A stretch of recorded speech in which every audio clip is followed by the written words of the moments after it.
అమెరికాకు చెందిన AI company Anthropic CEO Dario Amodei చేసినటువంటి హాట్ కామెంట్స్ ఇప్పుడు ఉద్యోగుల్లో నిద్ర పట్టకుండా మరింత గుబులు రేపుతుంది. ఆర్టిఫిషియల్ ఇంటెలిజెన్స్ విస్తరణ వల్ల భవిష్యత్తులో తీవ్ర ఉద్యోగ సంక్షోభం పొంచి ఉందని హెచ్చరించారు ఆయన.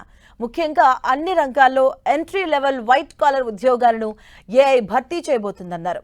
2 ఏళ్లకు ముందు ఒక తెలివైన హై స్కూల్ పిల్లాడి స్థాయిలో ఉన్న ఏఐ సాంకేతికత ఇప్పుడు ఒక తెలివైన కాలేజీ స్టూడెంట్ అంతకు మించి వేగంగా దూసుకెళ్తుందంటూ డారియో అభిప్రాయపడ్డారు. డాక్యుమెంట్లను సమ్మరైజ్ చేయడం, కొత్త ఐడియాలతో ముందుకు రావడం, ఫైనాన్షియల్ రిపోర్టులు తయారు చేయడం వంటి పనులను ఏఐ చాలా సులువుగా చేస్తుందంటూ తెలిపారు. దీనివల్ల ముఖ్యంగా ఫైనాన్స్, కన్సల్టింగ్, టెక్నాలజీ వంటి రంగాల్లో ఎంట్రీ లెవెల్ ఉద్యోగాలు తీవ్ర ప్రభావితం అవుతాయని తెలిపారు.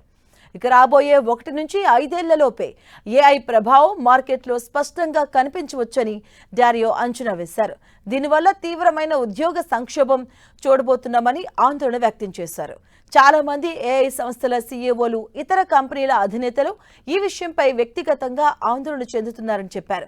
సాధారణ ప్రజలకు, ప్రభుత్వాలకు ఈ సమస్య తీవ్రత ఇంకా పూర్తిగా అర్థం కావడం లేదన్న డారియో అభిప్రాయం వ్యక్తం చేశారు. ఉద్యోగాలకు ముప్పు పొంచి ఉందన్న ఆందోళనలు ఇప్పుడు ఏఐ అభివృద్ధిని ఆపొచ్చన్న సందేహాలు చాలా మందికి తలెత్తొచ్చు.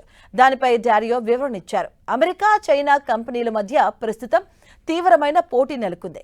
ఈ కారణంగానే ఏఐ అభివృద్ధిని ఇప్పుడు ఆపడం సాధ్యం కాదని డారియో స్పష్టం చేశారు. ఒకవేళ అమెరికన్ కంపెనీలు ఏఐ అభివృద్ధిని ఆపితే చైనా అమెరికాను అధిగమిస్తుంది. ఉద్యోగ ముప్పు నుంచి బయటపడాలి అంటే ఏఐ టూల్స్ ఉపయోగించడంలో నైపుణ్యాలను పెంచుకోవడం తప్ప వేరే మార్గం లేదని ఉద్యోగులకు సూచించారు.